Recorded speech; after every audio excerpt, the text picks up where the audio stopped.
In today's video, I am going to teach you how to transfer a Squarespace website to another account. To begin, sign into your Squarespace account and open the website that you want to transfer.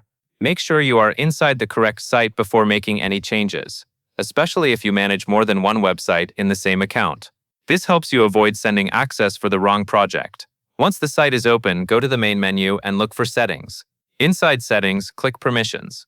In some versions of Squarespace, this area may appear as Permissions and Ownership.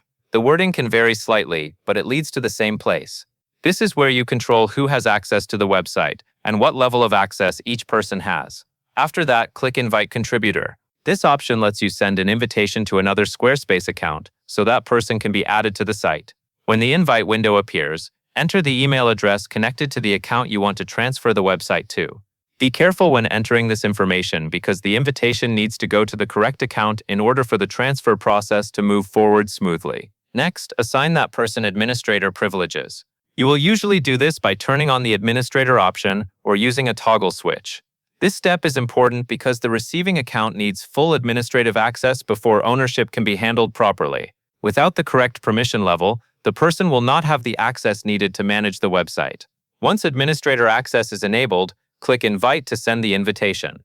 Squarespace will then send the access request to the other account.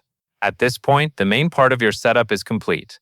It is a good idea to double-check that the invitation was sent successfully and that the permission level is listed correctly after the invite goes out.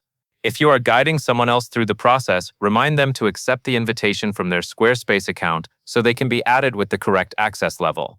Keeping an eye on the permissions page can help you confirm everything is in place. That covers everything you need to know.